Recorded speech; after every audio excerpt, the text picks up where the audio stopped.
Hello friends, welcome to Anderson's Chemistry. ഇന്ന് നമ്മൾ discuss ചെയ്യാൻ പോകുന്നത് The Solid State എന്ന +2 കെമിസ്ട്രി ടെക്സ്റ്റ് ബുക്കിലെ ഒന്നാമത്തെ ചാപ്റ്ററിലെ Imperfections in Solids എന്ന ഭാഗത്തെ ആസ്പദമാക്കിയാണ്. അതായത് സോളിഡ് സിസ്റ്റത്തിലെ ഡിഫക്റ്റുകളെ പറ്റിയാണ് നമ്മൾ ഇന്നത്തെ വീഡിയോയിൽ പരാമർശിക്കുന്നത്. സോ ദയവായി ഈ ചാനൽ സബ്സ്ക്രൈബ് ചെയ്യുക. തൊട്ടടുത്ത് കാണുന്ന ബെല്ലൈക്കണിൽ നോട്ടിഫിക്കേഷൻസ് ഓൾ എന്ന് കൊടുക്കുന്നതിലൂടെ ഈ ചാനലിൽ അപ്ലോഡ് ചെയ്യുന്ന എല്ലാ വീഡിയോസും നിങ്ങൾക്ക് ലഭിക്കുന്നതാണ്. നിങ്ങളുടെ വിലയേറിയ അഭിപ്രായങ്ങൾ താഴെ കമന്റ് ബോക്സിൽ നിങ്ങൾ നിർദ്ദേശിക്കുക. നമുക്ക് ക്ലാസ്സിലേക്ക് കിടക്കാം. ഒരു ക്രിസ്റ്റലൈൻ സോളിഡിൽ long range order of arrangement ഉണ്ട് എന്ന് നമ്മൾ ഈ ചാപ്റ്ററിന്റെ ആദ്യം തന്നെ പറഞ്ഞതാണ്. ഷോർട്ട് റേഞ്ച് ഓർഡറും ഉണ്ട്, ലോങ് റേഞ്ച് ഓർഡറും ഉണ്ട്. സാധാരണഗതിയിൽ ക്രിസ്റ്റൽ സിസ്റ്റത്തിലെല്ലാം ലോങ് റേഞ്ച് ഓർഡർ ഉണ്ടായിരിക്കും. ഇനി ഇവിടെ എവിടെയെങ്കിലും ഒരു ഭാഗത്ത് ഈ അറേഞ്ച്മെന്റിന് ഇറഗുലാരിറ്റി സംഭവിക്കുമ്പോൾ അവയെ നമ്മൾ ഇംപെർഫെക്ഷൻസ് അഥവാ ഡിഫെക്ട് എന്ന് പറയുന്നു. അതായത് by definition we mean that the irregularities in the arrangement of particles in a crystal is known as defect or imperfections. എന്താണ്? ഒരു ക്രിസ്റ്റൽ സിസ്റ്റത്തിലുള്ള പാർട്ടിക്കിൾസിന്റെ അറേഞ്ച്മെന്റിലെ ഇറഗുലാരിറ്റിയെ ആണ് നമ്മൾ എന്തെന്ന് വിളിക്കുന്നത്? ഡിഫെക്റ്റ് എന്ന് വിളിക്കുന്നത്. ഇനി ഡിഫെക്റ്റുകൾ ബ്രോഡ്ലി ക്ലാസിഫൈഡ് ആസ് ടു, രണ്ട് തരത്തിൽ നമുക്ക് ക്ലാസിഫൈ ചെയ്യാൻ കഴിയും. ഒന്ന് പോയിന്റ് ഡിഫെക്റ്റും മറ്റേത് ലൈൻ ഡിഫെക്റ്റുമാണ്. പോയിന്റ് ഡിഫെക്റ്റ്, രണ്ടാമത്തേത് ലൈൻ ഡിഫെക്റ്റ്. ഇനി what do you mean by point defect? Point defect എന്ന് പറയുമ്പോൾ defect or irregularities in the arrangement of a particle around a point on a crystal lattice, അതിനെയാണ് നമ്മൾ point defect എന്ന് പറയുന്നത്. അതായത് crystal ലാറ്റിസിലെ ഒരു പോയിന്റിന് ചുറ്റും നടക്കുന്ന ഡിഫെക്റ്റുകളെ, ഇറഗുലാരിറ്റിയെ നമ്മൾ പോയിന്റ് ഡിഫെക്റ്റ് എന്ന് പറയുന്നു. ഇനി ലൈൻ ഡിഫെക്റ്റ് ആണെങ്കിലോ ഓവർ ദി എൻറ്റയർ റോ, ആ ഒരു റോയിൽ ഇപ്പോ പാർട്ടിക്കിൾസിന്റെ റെഗുലർ അറേഞ്ച്മെന്റ് പറയുമ്പോൾ അതിലെ എൻറ്റയർ റോ, ഒറ്റ വരി, ആ വരിയിൽ മുഴുവനും ഡിഫെക്റ്റ് ആണെങ്കിൽ ആ വരിയിൽ മൊത്തം ഉണ്ടാകുന്ന ഡിഫെക്റ്റിനെയാണ് നമ്മൾ ലൈൻ ഡിഫെക്റ്റ് എന്ന് പറയുന്നത്. ഓക്കെ, പോയിന്റ് ഡിഫെക്റ്റും ലൈൻ ഡിഫെക്റ്റും. ഇനി നമ്മൾ ഈ ചാപ്റ്ററിൽ പരാമർശിക്കുന്നത് പോയിന്റ് ഡിഫെക്റ്റുകളെ പറ്റി മാത്രമാണ്. സോ നമുക്ക് ലൈൻ ഡിഫെക്റ്റുകളെ പറ്റി നിങ്ങൾ ഹയർ ക്ലാസ്സിൽ പഠിക്കുന്നതാണ്. നമുക്ക് ഈ വീഡിയോയിൽ അതുകൊണ്ട് തന്നെ പോയിന്റ് ഡിഫെക്റ്റുകളെ പറ്റി മാത്രം പരാമർശിക്കാം. വീണ്ടും പോയിന്റ് ഡിഫെക്റ്റുകൾ നമ്മൾ വീണ്ടും നമുക്ക് ക്ലാസിഫിക്കേഷൻ വരുന്നു. പോയിന്റ് ഡിഫെക്റ്റുകളെ അടുത്ത ക്ലാസിഫിക്കേഷൻ മൂന്നായിട്ട് തരംതിരിക്കാൻ കഴിയും. സ്റ്റോയിഷ്യോമെട്രിക് defects, impurity defects, non-stoichiometric defects. So point defect ne nammal മൂന്നായിട്ട് തരംതിരിച്ചു. stoichiometric defects, impurity defects, non-stoichiometric defects. ഇനി stoichiometric defect എന്താണ്, impure defect എന്താണ്, non-stoichiometric defect എന്താണെന്ന് നോക്കാം. സ്റ്റോയിഷ്യോമെട്രിക് ഡിഫെക്റ്റ് എന്ന് പറയുമ്പോൾ ഒരു ക്രിസ്റ്റലിൽ ഡിഫെക്റ്റ് സംഭവിച്ചാലും അത് ആ ക്രിസ്റ്റലൈൻ സ്ട്രക്ചറിന്റെ സ്റ്റോയിഷ്യോമെട്രിയെ അത് അഫക്റ്റ് ചെയ്യുന്നില്ല. അതായത് അതിൽ അടങ്ങിയിരിക്കുന്ന അയോണുകൾ, കാറ്റയോൺസിന്റെയും ആനയോൺസിന്റെയും പ്രൊപ്പോർഷണൽ റേഷ്യോയെ ഒന്നും ബാധിക്കുന്നില്ല. ബാധിക്കുന്നെങ്കിൽ തുല്യമായി ബാധിക്കും. അത്തരത്തിൽ ഡിഫെക്റ്റുകളെ നമ്മൾ സ്റ്റോയിഷ്യോമെട്രിക് ഡിഫെക്റ്റ് എന്ന് പറയുന്നത്. ഇനി സ്റ്റോയിഷ്യോമെട്രിക് ഡിഫെക്റ്റ് നമുക്ക് വീണ്ടും ക്ലാസിഫൈ ചെയ്യാം. സ്റ്റോയിഷ്യോമെട്രിക് ഡിഫെക്റ്റ് നമുക്ക് നാലായിട്ട് തരംതിരിക്കാൻ കഴിയും. ഫസ്റ്റ് വൺ വേക്കൻസി ഡിഫെക്റ്റ്, രണ്ടാമത്തേത് ഇന്റർസ്റ്റീഷ്യൽ ഡിഫെക്റ്റ്. വേക്കൻസി ഡിഫെക്റ്റ് എന്ന് പറയുമ്പോൾ ഒരു ക്രിസ്റ്റലൈൻ സ്ട്രക്ചറിനെ അയോൺസ് ആ ക്രിസ്റ്റൽ ലാറ്റിസ് പോയിന്റിൽ നിന്ന് മിസ് ചെയ്യുമ്പോൾ അവിടെ ഒരു വേക്കൻസി ഉണ്ടാകും. അത്തരത്തിൽ ഉണ്ടാകുന്ന ഡിഫെക്റ്റുകളെയാണ് വേക്കൻസി ഡിഫെക്റ്റ് എന്ന് പറയുന്നത്. ഇന്റർസ്റ്റീഷ്യൽ ഡിഫക്റ്റ് എന്ന് പറയുമ്പോൾ ലാറ്റിസ് പോയിന്റ് അല്ലാതെ ലാറ്റിസ് സൈറ്റ് നമ്മൾക്കറിയാം. നമ്മൾ ക്രിസ്റ്റൽ ലാറ്റിസിലെ ആ ഓരോ പോയിന്റിനെയും ലാറ്റിസ് പോയിന്റ് അഥവാ ലാറ്റിസ് സൈറ്റ് എന്ന് പറയുന്നു. ലാറ്റിസ് സൈറ്റുകൾക്കിടയിലുള്ള ഇന്റർസ്റ്റീഷ്യൽ സൈറ്റുകളിൽ പാർട്ടിക്കിൾസ് വന്നു ചേരുമ്പോൾ അവയെ നമ്മൾ ഇന്റർസ്റ്റീഷ്യൽ ഡിഫക്റ്റ് എന്ന് വിളിക്കുന്നു. ഇനി മൂന്നാമത്തേത് ഷോർട്ടി ഡിഫക്റ്റ്, നാലാമത്തേത് Frenkel defect. So stoichiometric defects നമുക്ക് നാലായിട്ട് തരംതിരിക്കാം. Vacancy defect, interstitial defect, Schottky defect and Frenkel defect. ഇനി ഇമ്പ്യൂരിറ്റി ഡിഫക്റ്റ് നമുക്ക് പ്രത്യേകിച്ച് കാറ്റഗറി ഒന്നും വരുന്നില്ല. ഇമ്പ്യൂരിറ്റി ഡിഫക്റ്റ് നമുക്ക് ഒറ്റ ഇതായിട്ട് മാത്രമേ പറയുന്നുള്ളൂ. ഇനി നോൺ സ്റ്റോഷിയോമെട്രിക് ഡിഫക്ട്സ് നമുക്ക് നോക്കാം. നോൺ സ്റ്റോഷിയോമെട്രിക് ഡിഫക്ട്സും ക്ലാസിഫിക്കേഷൻ ഉണ്ട്. അവിടെ നമുക്ക് ഫസ്റ്റ് ക്ലാസിഫിക്കേഷൻ വരുന്നത് മെറ്റൽ എക്സസ് ഡിഫക്റ്റ്, രണ്ടാമത്തേത് മെറ്റൽ ഡെഫിഷ്യൻസി ഡിഫക്റ്റ്.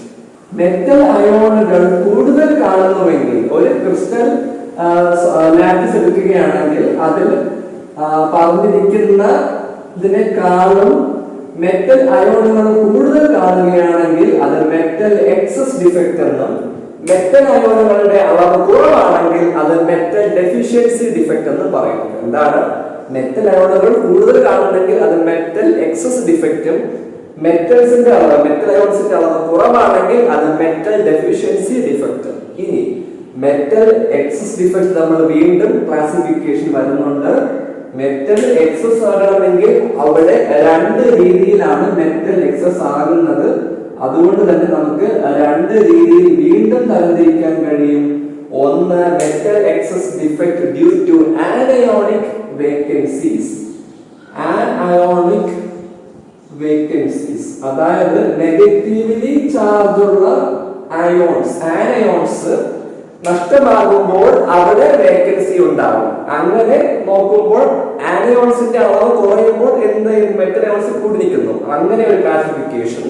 ഇനി metal excess defect due to presence of extra metal. അപ്പോൾ പ്രസൻസ് ഓഫ് എക്സസ് കാറ്റയോൺ. അടുത്തത് presence of excess metal atom അല്ലെങ്കിൽ കാറ്റയോൺ, എങ്ങനെ വേണമെങ്കിലും പറയാം. Metal excess due to excess metal എന്ന് പറയാം, അല്ലെങ്കിൽ മെറ്റൽ എക്സസ് കാറ്റയോൺ എന്ന് പറയാം. സോ ഇതാണ് നമ്മുടെ ക്ലാസിഫിക്കേഷൻ. ആദ്യമായി ഡിഫക്റ്റ് എന്ന് പറയുമ്പോൾ എന്താണ്? The irregularities in the arrangement of particles in a crystal is known as defect. ഇനി defects can be broadly classified as two: point defect and line defect. Point defect is imperfection or irregularity in the arrangement of particles around a point, whereas line defect is the imperfection or the irregularities in the arrangement of particles over the entire arrow, is known as line defect. As of now, we are only dealing with point defects. You will discuss about or you will learn about line defects in your higher classes. Now, point defects can be further classified into three: stoichiometric defects, impurity defects, and non-stoichiometric defects. Now, stoichiometric defects do not affect the stoichiometry of a compound or an ionic crystal. Stoichiometric defects can also be classified as four: vacancy defect, interstitial defect, Schottky defect, and Frenkel defect. Now, non-stoichiometric defects can also be classified into two, mainly metal excess defect and metal deficiency defect. Now, metal excess defect can further be classified as metal excess defect due to anionic vacancies and metal excess defect due to presence of extra cation or extra metal. So, ഇതാണ് നമ്മുടെ flow chart എന്തിന്റെ ഡിഫക്റ്റിന്റെ. അപ്പോൾ നിങ്ങൾ ഈ video അവസാനം വരെ കാണുക. നമുക്ക് ഇനി ഓരോ ഡിഫക്റ്റുകളെ പറ്റി നോക്കാം. നമുക്ക് ആദ്യം സ്റ്റോയിച്ചോമെട്രിക് ഡിഫക്റ്റുകളുടെ ക്ലാസിഫിക്കേഷനെ പറ്റി നോക്കാം. ആദ്യം സ്റ്റോയിച്ചോമെട്രിക് ഡിഫക്റ്റ് എന്താണെന്ന് പറഞ്ഞു. Defects which do not affect the stoichiometry of an ionic crystal. ഇനി അതുകൊണ്ട് തന്നെ സ്റ്റോഷിയോമെട്രിക് ഡിഫക്റ്റുകളെ നമുക്ക് വേറെ പേരുകൾ അറിയപ്പെടുന്നു. Stoichiometric defects can also known as stoichiometric defects. Stoichiometric ഡിഫക്റ്റുകളെ വേറെ പേരുകളിലും അറിയപ്പെടുന്നുണ്ട്. ഏതൊക്കെയെന്ന് പറഞ്ഞാൽ intrinsic defect, intrinsic defect or thermodynamic defect, thermodynamic defect, thermodynamic defect എന്നും ഇൻട്രിൻസിക് ഡിഫക്റ്റ് എന്നും ഇവയെ അറിയപ്പെടുന്നു. ഇനി നമ്മൾ ഇപ്പോൾ പറയുവാൻ പോകുന്നത് സ്റ്റോഷിയോമെട്രിക് ഡിഫക്റ്റുകളുടെ ക്ലാസിഫിക്കേഷൻ. ഒന്നാമത്തേത് വേക്കൻസി ഡിഫക്റ്റ്.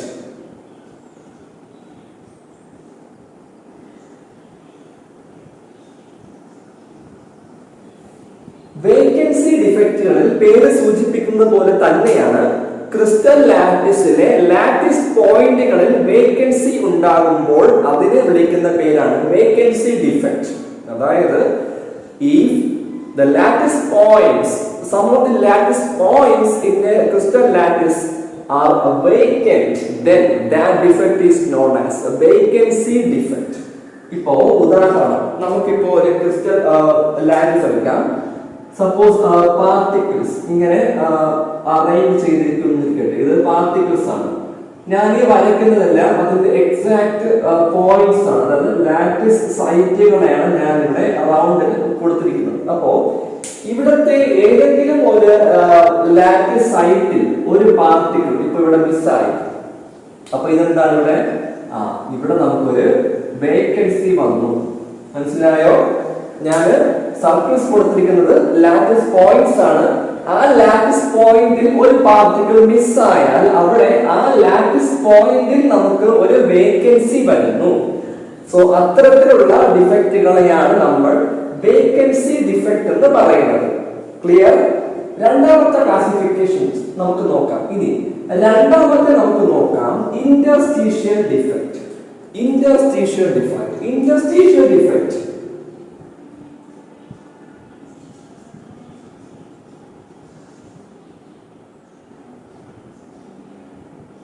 രണ്ടാമത്തേത് ഇന്റർസ്റ്റീഷ്യൽ ഡിഫക്റ്റ്.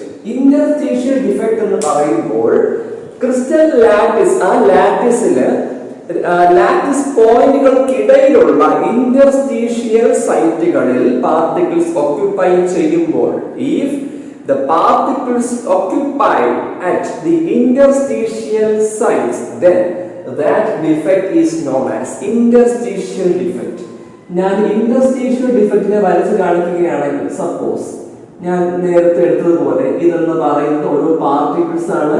ഇതൊരു ക്രിസ്റ്റൽ ലാറ്റിസിലെ ലാറ്റിസ് പോയിന്റ്സ് അഥവാ ലാറ്റിസ് സൈറ്റ് ആണ് ഞാൻ ഇവിടെ വരച്ചിരിക്കുന്നത്. അപ്പോൾ ഈ സർക്കിൾസ് എന്ന് പറയുന്നത് ലാറ്റിസ് സൈറ്റ് ആണെങ്കിൽ അവയ്ക്കിടയിലുള്ള സൈറ്റുകളെയാണ് നമ്മൾ ഇന്റർസ്റ്റീഷ്യൽ സൈറ്റ് എന്ന് വിളിക്കുന്നത്. Interstitial site. അപ്പോ ഒരു പാർട്ടിക്കിൾ ഇവിടെ ഞാൻ ഗ്രീൻ മാർക്ക് ചെയ്യുന്ന പാർട്ടിക്കിൾ, ഈ പാർട്ടിക്കിൾ എന്ന് പറയുന്നത് ഇന്റർസ്റ്റീഷ്യൽ പൊസിഷൻ, ഇന്റർസ്റ്റീഷ്യൽ സൈറ്റിലാണ് ഓക്യുപ്പൈ ചെയ്തിരിക്കുന്നത്. അത് ഇതിന്റെ ലാറ്റിസ് പോയിന്റിൽ അല്ല, ഇന്റർസ്റ്റീഷ്യൽ പോയിന്റിലാണ്. So if a particle occupy at the interstitial site of a crystal lattice, then that defect is known as interstitial defect.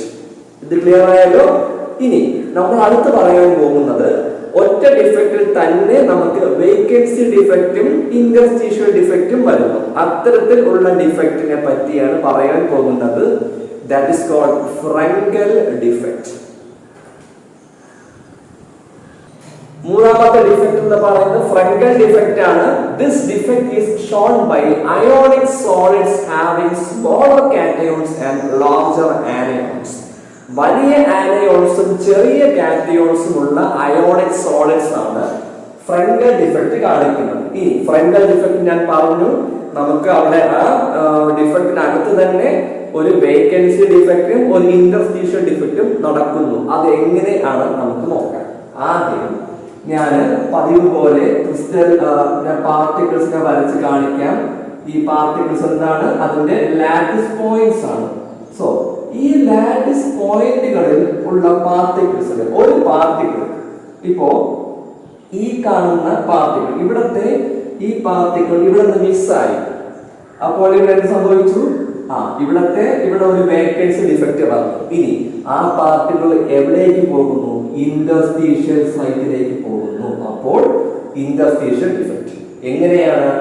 Vacancy defect create ചെയ്ത് on its original position and interstitial defect എവിടെ ഉണ്ടായി? New location. So original ലൊക്കേഷനിൽ vacancy ഡിഫക്റ്റും new ലൊക്കേഷനിൽ interstitial ഡിഫക്റ്റും കാണിക്കുന്ന defect ഏത് എന്ന് ചോദിച്ചാൽ ഉത്തരം ഫ്രങ്കൽ ഡിഫക്റ്റ് ആണ്.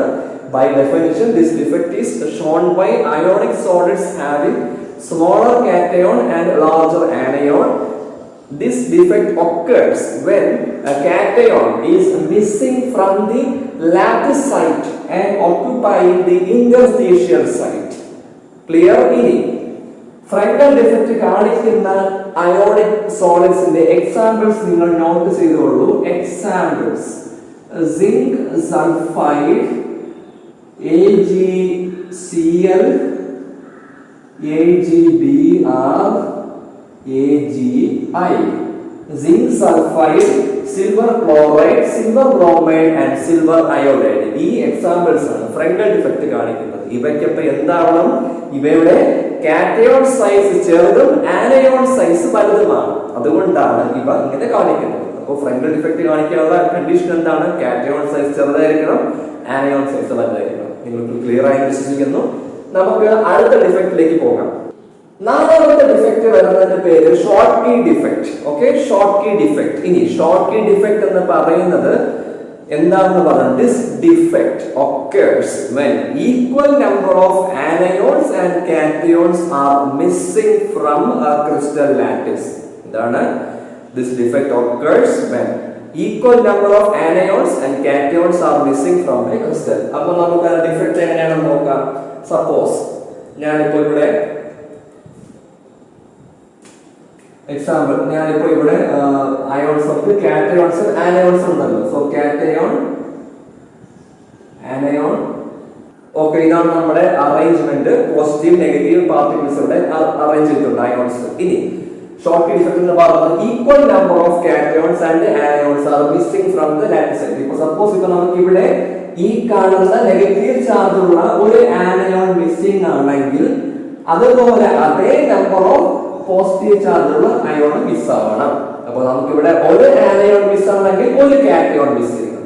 അങ്ങനെ സംഭവിക്കുന്ന ഡിഫക്റ്റുകളെ പറയുന്ന പേരാണ് ഷോർട്ട് കീ ഡിഫക്റ്റ്. ഇനി ഷോർട്ട് കീ ഡിഫക്റ്റ് സംഭവിക്കുന്ന ക്രിസ്റ്റൽസിന്റെ പ്രത്യേകത, short key defects are shown by ionic crystals having equal size. എന്തിന്റെ ഈക്വൽ സൈസ് ആണ്? Cationic and anionic size. കാറ്റയോൺസിന്റെയും ആനയോൺസിന്റെയും സൈസ് സെയിം ആയിട്ട്, ഓൾമോസ്റ്റ് സെയിം ആയിട്ട് വരുന്ന അയോണിക് ക്രിസ്റ്റൽസ് ആണ് ഷോർട്ട് കീ ഡിഫക്റ്റ് കാണിക്കുന്നത്. ഇനി അവരുടെ എക്സാമ്പിൾസ് എഴുതിക്കോളൂ. എക്സാമ്പിൾസ്, അത്തരത്തിലുള്ള എക്സാമ്പിൾസ് എന്ന് പറയുന്നത് sodium chloride, potassium chloride, cesium chloride, then silver bromide.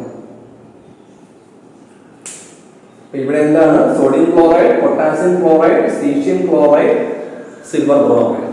ഇവയാണ് ഷോർട്ട് കീ ഡിഫക്റ്റ് കാണിക്കുന്നതിന്റെ ഉദാഹരണം. ഇനി ഇലക്ട്രിക്കൽ ന്യൂട്രാലിറ്റിയും ഡെൻസിറ്റിയും കൂടെ നമുക്ക് നോക്കാം. ഷോർട്ട് കീ ഡിഫക്റ്റിൽ നമുക്ക് ഈക്വൽ നമ്പർ ഓഫ് കാറ്റയോൺസും ആനയോൺസും മിസ്സിംഗ് ആണ് എന്ന് പറയുമ്പോൾ electrical neutrality remains the same throughout the crystal. In Schottky defect electrical neutrality is maintained but the density decreases. കാരണം അയോൺസ് മിസ് ചെയ്യുമ്പോൾ മാസ് ബൈ വോളിയം കുറയുന്നു. So density decreases due to Schottky defect. ഇനി Frenkel defect ആണെങ്കിലോ, ഫ്രങ്കൽ ഡിഫക്റ്റിൽ നമുക്ക് അവിടെ എന്താ കണ്ടത്? Lattice പോയിന്റിലെ പാർട്ടിക്കിൾ അവിടെ നിന്ന് പോയിട്ട് ഇന്റർസ്റ്റീഷ്യൽ സൈറ്റിലേക്ക് പോയി. അപ്പോൾ അവിടെ ഡെൻസിറ്റി മാറുന്നില്ല, ഇലക്ട്രിക്കൽ ന്യൂട്രാലിറ്റി മാറുന്നില്ല. എന്താണ് ഡെൻസിറ്റി മാറുന്നില്ല? കാരണം പാർട്ടിക്കിൾസ് മിസ് ആകുന്നില്ല. ലാറ്റിസ് പോയിന്റിൽ നിന്ന് മിസ് ചെയ്ത് അത് ഇന്റർസ്റ്റീഷ്യൽ സൈറ്റിലേക്ക് ഓക്യുപ്പൈ ചെയ്തു. സോ പാർട്ടിക്കിൾസ് വെളിയിൽ പോകുന്നില്ല. അതുകൊണ്ട് ഡെൻസിറ്റി മാറുന്നില്ല, ഇലക്ട്രിക്കൽ ന്യൂട്രാലിറ്റിയും മാറുന്നില്ല. അപ്പോൾ ഇതാണ് സ്റ്റോർഷമെട്രിക് ഡിഫക്ട്സിന്റെ 4 മെയിൻ ഡിഫക്റ്റ്. നമുക്ക് അടുത്തത് നമ്മൾ പറയാൻ പോകുന്നത് ഇംപ്യൂരിറ്റി ഡിഫക്റ്റിനെ പറ്റിയാണ്. അടുത്തത് ഇമ്പ്യൂരിറ്റി ഡിഫക്റ്റ് നോക്കാം. ഇമ്പ്യൂരിറ്റി ഡിഫക്റ്റിന് വേണ്ടി ഞാൻ ഇവിടെ എടുത്തിരിക്കുന്നത് സോഡിയം ക്ലോറൈഡ് ആണ്. Na+ഉം Cl-. Na+നെ കുറിച്ച് ബ്ലൂ കളറും Cl- ഗ്രീനുമാണ്. ഓക്കെ, ഇവിടെ നമ്മൾ സോഡിയം ക്ലോറൈഡിന് നമ്മൾ മോൾട്ടൺ സോഡിയം ക്ലോറൈഡ് ഉരുകി ദ്രാവക രൂപത്തിലിരിക്കുന്ന സോഡിയം ക്ലോറൈഡിന് മോൾട്ടൺ സോഡിയം ക്ലോറൈഡിന് നമ്മൾ കുറച്ച് strontium chloride SrCl2 strontium chloride crystallise ചെയ്യുകയാണെങ്കിൽ, ഞാൻ സ്ട്രോൺഷ്യം ക്ലോറൈഡിന്റെ ഫോർമുല താഴെ എഴുതുകയാണ്. സ്ട്രോൺഷ്യം ക്ലോറൈഡ് SrCl2 ഇതെന്താണ്? ഇത് NaCl. ഇത് NaCl. NaCl-ൽ നമ്മൾ SrCl2നെ ക്രിസ്റ്റലൈസ് ചെയ്യാൻ ശ്രമിക്കുകയാണെങ്കിൽ അവിടെ എന്ത് ചെയ്യുമെന്ന് പറയുമ്പോൾ, SrCl2 എന്ന് പറയുന്നത് എന്താണ്? ഇമ്പ്യൂരിറ്റിയാണ്. അവിടെ 2 സോഡിയം അയോണുകളെ റീപ്ലേസ് ചെയ്തിട്ട് അവിടെ ഏതെങ്കിലും ഒരു സൈറ്റിൽ Sr2+ വരുന്നു. Sr2+ വരുന്നു. 2 സോഡിയം ആറ്റത്തെ റീപ്ലേസ്, 2 സോഡിയം അയോൺസിനെ റീപ്ലേസ് ചെയ്തിട്ട് നമുക്ക് അവിടെ ഒരു Sr2+ വരുന്നു. എന്തുകൊണ്ടാണ് 2 സോഡിയം അയോൺസിനെ റീപ്ലേസ് ചെയ്തത്?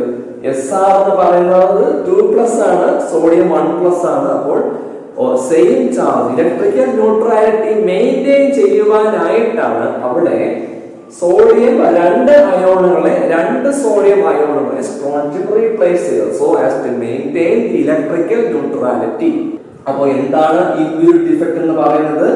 when molten sodium chloride containing a little amount of strontium chloride is crystallized, some of the sodium ions are replaced by Sr2+, strontium ions. അവിടെ 2 sodium അയോണുകൾക്ക് ഒരു strontium ion എന്ന വിധത്തിലാണ് റീപ്ലേസ് ചെയ്യുന്നത്. അപ്പൊ ഇവിടെ SrCl2 NaCl മാത്രമല്ല, നമുക്ക് ഒരു ഉദാഹരണം കൂടെ നിങ്ങൾ എഴുതിക്കോളൂ. ഒരു ഉദാഹരണം കൂടെ വരുന്നത് silver chloride and cadmium chloride. So CdCl2, silver ക്ലോറൈഡിൽ നമ്മൾ കാഡ്മിയം ക്ലോറൈഡ് ആഡ് ചെയ്യുമ്പോഴും ഇതേ ഡിഫക്റ്റ് ആണ് കാണിക്കുന്നത്. എന്താണ്? Impurity defect. എന്താണ് നമ്മുടെ ഇമ്പ്യൂരിറ്റി ഡിഫക്റ്റ് എന്ന് പറയുന്നത്? when molten ionic crystal containing little amount of impurity is crystallized, some of the original ions are replaced by the impurity ions.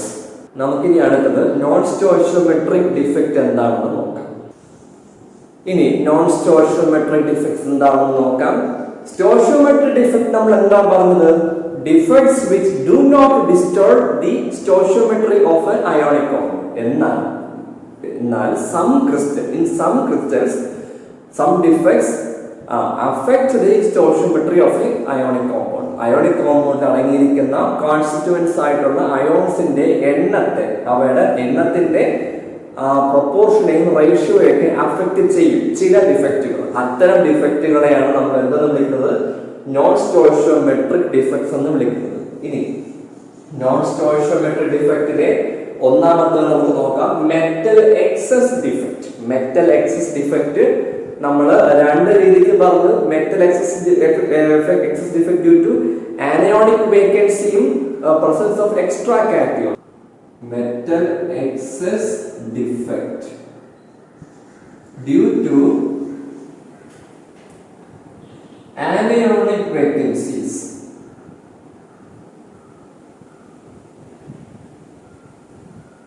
ഇത് വളരെ ഇമ്പോർട്ടന്റ് ആയിട്ടുള്ള ഒരു ഡിഫക്റ്റ് ആണ്. നമുക്ക് നോക്കാം.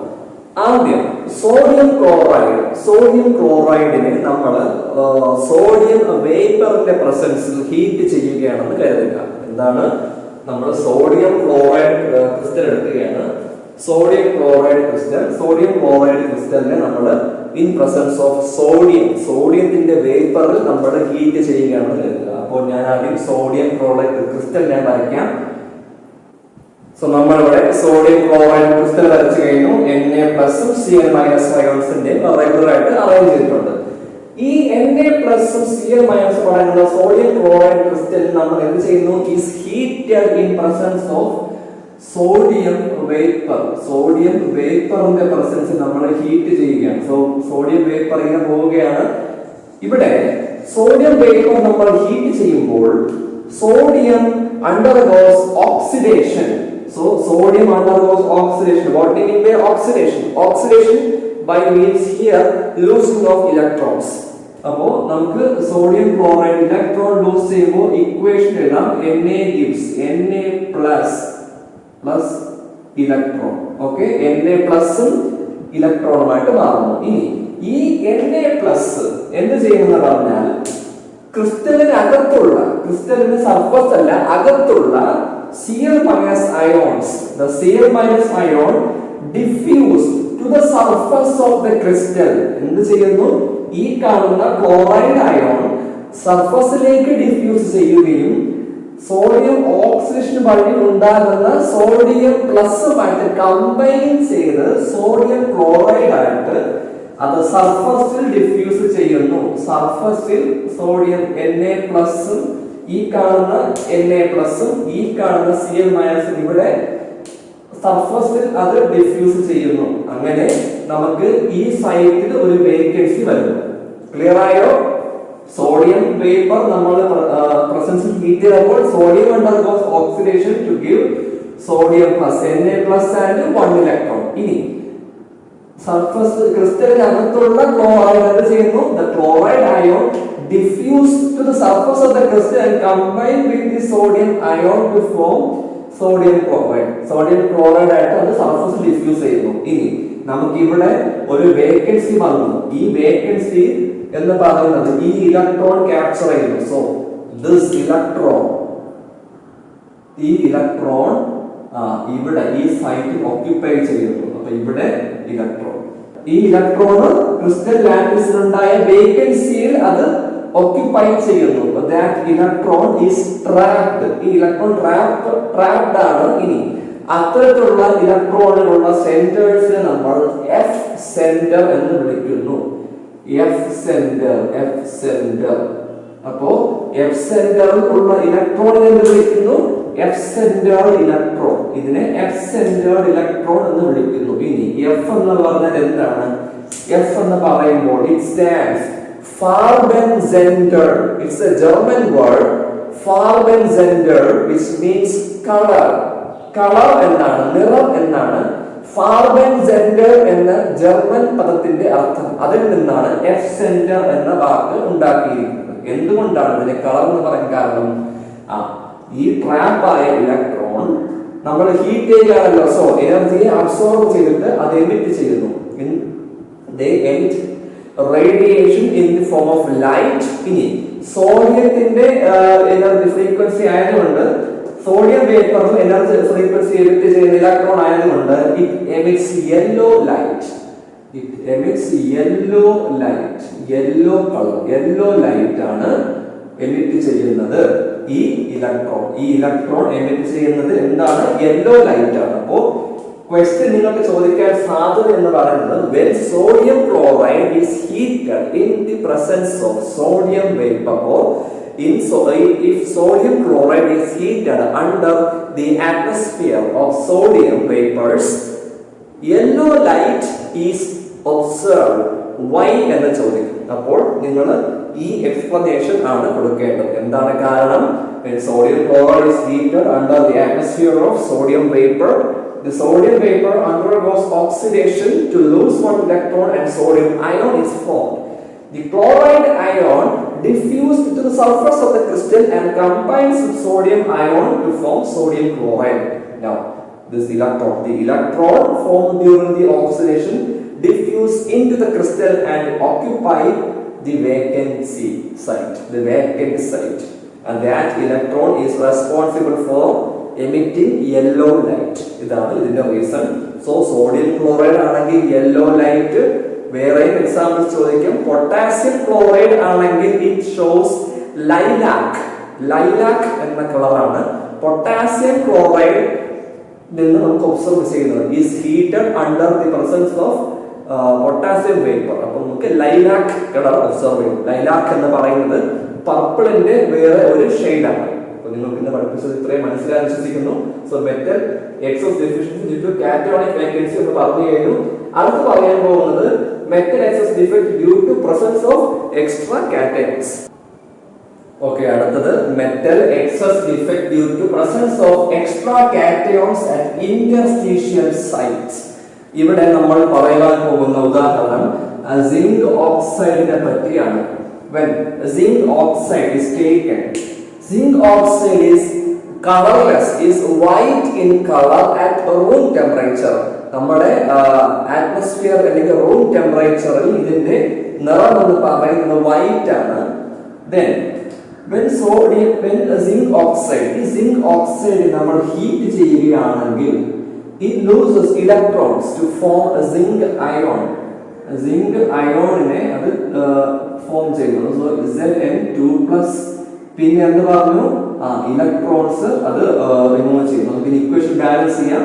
ഇവിടെ സിങ്ക് ഓക്സൈഡ് എന്ന് പറയുമ്പോൾ Zn മാത്രമല്ല ഓക്സിജനും കിട്ടും എന്ന് പറയുമ്പോൾ ½ ഇനി 2 ഇലക്ട്രോൺസ് ആണ്. So 2 positive charge 2 negative charge. അപ്പോൾ സിങ്ക് ഓക്സൈഡിൽ നിന്ന് 2 ഇലക്ട്രോൺസ് ഉണ്ട് എന്നും അത് എമിറ്റ് ചെയ്യുന്നു. ഇനി സിങ്ക് ഓക്സൈഡ് നമ്മൾ ഹീറ്റ് ചെയ്യുമ്പോൾ സിങ്ക് അയോൺ ഫോം ചെയ്യുന്നു എന്ന് പറയുമ്പോൾ അവിടെ ഓക്സിജൻ നഷ്ടപ്പെടുന്നു അല്ലെങ്കിൽ ഓക്സൈഡ് നഷ്ടപ്പെടുന്നു. ഓക്സൈഡ്സ് നഷ്ടപ്പെടുമ്പോൾ സിങ്ക് അയോണിന്റെ കോൺസെൻട്രേഷൻ കൂടുതലായിരിക്കുന്നു. സോ നമുക്ക് zinc ions metal excess deficiency ആണ്. മെറ്റൽ എക്സസ് ഡിഫെക്റ്റ് ആണ് due to presence of extra cation. ഇവിടെ എക്സ്ട്രാ കാറ്റയോൺ എന്ന് പറയുന്നത് Zn2+ ആണ്. ഈ Zn2+ എന്ന് പറയുന്നത് ഇന്റർസ്റ്റീഷ്യൽ സൈറ്റിലേക്ക് ചെല്ലും. എന്താണ്? ലാറ്റിസ് സൈറ്റ് അല്ല, ഇന്റർസ്റ്റീഷ്യൽ സൈറ്റുകളിലേക്ക് Zn2+ ചെല്ലും. അത് മാത്രമല്ല ഇലക്ട്രിക്കലി ന്യൂട്രാലിറ്റി മെയിൻറ്റെയിൻ ചെയ്യാനായിട്ട് നമുക്ക് ഈ ഇലക്ട്രോൺസ് അതിന്റെ നെയ്ബറിംഗ് ആയിട്ടുള്ള ഇന്റർസ്റ്റീഷ്യൽ സൈറ്റുകളിലേക്ക് ഓക്യുപ്പൈ ചെയ്യും. അപ്പോ സിങ്ക് 2+ഉം 2 ഇലക്ട്രോണുകളും എങ്ങോട്ട് പോകും? ക്രിസ്റ്റലിന്റെ ഇന്റർസ്റ്റീഷ്യൽ സൈറ്റുകളിലേക്ക് ചെന്ന് ഓക്യുപ്പൈ ചെയ്യും. അപ്പോൾ അതെന്ത് ചെയ്യുമെന്ന് പറയുമ്പോൾ അതിന്റെ നിറം യെല്ലോ കളർ ആകുന്നു. അതെന്താണ്? It turns yellow. Zinc oxide is colorless. Zinc oxide is white at room temperature. When zinc oxide is heated, it turns yellow. അതിന്റെ കാരണമാണ് ഞാൻ പറഞ്ഞത്. അവിടെ ഹീറ്റ് ചെയ്യുമ്പോൾ it loses electrons to form a zinc cation. Then this zinc cation and electrons diffuse into the interior and it occupies at the interstitial site of the crystal and it is responsible for the yellow color. അതിന്റെ energy excitation എമിഷനുമാണ് zinc oxide. അപ്പോൾ yellow colour ആകുവാനുള്ള കാരണം അതാണ് presence of extra cations. നിങ്ങൾക്ക് ഇത് മനസ്സിലായെന്ന് വിശ്വസിക്കുന്നു. നമുക്ക് അടുത്ത് പറയാൻ പോകുന്നത് മെറ്റൽ ഡെഫിഷ്യൻസി ഡിഫെക്റ്റ്. അടുത്തത് നോൺ സ്റ്റോയിച്ചിയോമെട്രിക് ഡിഫെക്റ്റിന്റെ മൂന്നാമത്തതാണ് മെറ്റൽ ഡെഫിഷ്യൻസി ഡിഫെക്റ്റ്. പേര് സൂചിപ്പിക്കുന്നത് പോലെ തന്നെയാണ് മെറ്റൽസ് അവിടെ ഡെഫിഷ്യന്റ് ആണ്. അത് നോൺ സ്റ്റോയിച്ചിയോമെട്രിക് ആയിട്ടുള്ള കോമ്പൗണ്ടുകളിൽ ഇപ്പോൾ ഉദാഹരണം നമുക്ക് എടുക്കാൻ കഴിയുന്നത് FeO കാണുമ്പോൾ നമുക്ക് തോന്നും ഒരു അയൺ ആറ്റം ഒരു ഓക്സിജൻ ആറ്റം, ഒരു അയൺ ആറ്റത്തിന് ഒരു ഓക്സിജൻ ആറ്റം എന്നാണ് ഇവ നമ്മളിപ്പോൾ റെപ്രസെന്റ് ചെയ്തിരിക്കുന്നത്. എന്നാൽ ആക്ച്വലി ഇത് അങ്ങനെയല്ല. ഇവിടെ സ്റ്റോയിച്ചിയോമെട്രി എന്ന് പറയുന്നത് FeO ഒരു അയൺ ആറ്റത്തിന് ഒരു ഓക്സിജൻ ആറ്റം. അങ്ങനെയാണെങ്കിലും it is difficult to produce such stoichiometric composition in some solids. അതിനുള്ള ഉദാഹരണമാണ് FeO. ഇതിന്റെ ആക്ച്വൽ ഇതിന്റെ വാല്യൂ അതിന്റെ ഫോർമുല വരുന്നത് Fe0.95O.